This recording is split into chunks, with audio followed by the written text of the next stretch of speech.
but we're only 4 seconds There in, it is. so- All right, we're good. All right, so I'm here with Daniel and Hi, Wes. Hey, hi. In San Antonio. We're in San Antonio at iNACOL 16. That's the hashtag iNACOL 16. Yep. And so Daniel's about to get on a plane and go home. He has responsibilities, which I do too, but I'm Yeah. just not leaving yet. Well, 5 children at home also is, encouraging me to To come back. to come back. So I asked him if he would share some of what he was looking forward to in the conference and what he took away. So, yeah. Yeah. Well, I think, just in general, I think that when you're working in schools and especially when you're trying to lead change and move people, that you need opportunities to get away from your space to think about the organizational architecture. So we get so caught up in the day-to-day, putting out fires, trying to just keep things moving, that a conference is often a good excuse to gather your thoughts, to reflect, to get exposure to different people. And I think iNACOL is a good space for that, where you have people from all over the country, all kinds of kind of governance in terms of schools, whether it be district schools, charter schools. You also have a lot of advocacy groups, a lot of philanthropic organizations are here, and so you just hear a lot of ideas. And I always look forward to having access to kind of an idea space.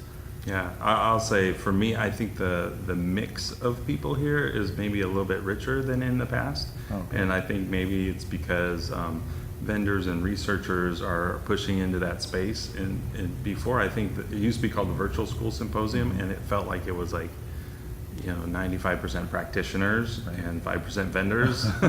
And so I would say it's more mixed. And I think that's also been a theme of the conference in a way, that this kind of more broad recognition that the world around us is changing, that the way that we've been thinking about teaching and learning, the way we've been thinking about schooling, is under a lot of pressure to change. And I think that pressure and that sense of we need to do better for our kids, we need to really be more student-centered in our approach to teaching and learning. And I think that's resonating very broadly. And I think that's bringing a lot of people to the table, which is exciting. Yeah. So you mentioned student-centeredness. So maybe talk about the theme of equity has been present, and what's your take? Yeah. I know you wrote a blog post. I'll put the link in the show notes. In the show notes. Yeah.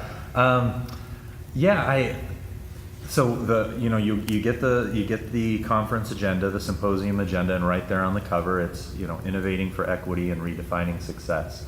And I think that's encouraging in a way that this topic of equity is being taken up more broadly as well.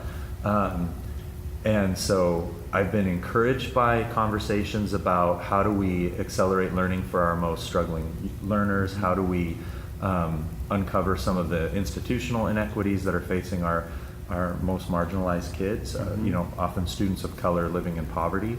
And so that, in that way, it's been really encouraging. I'm wishful that the conversation could get a little bit deeper in terms of having an authentic conversation about equity, about what that means in the context of the students who experience inequity, oppression, marginalization, these different type of forces.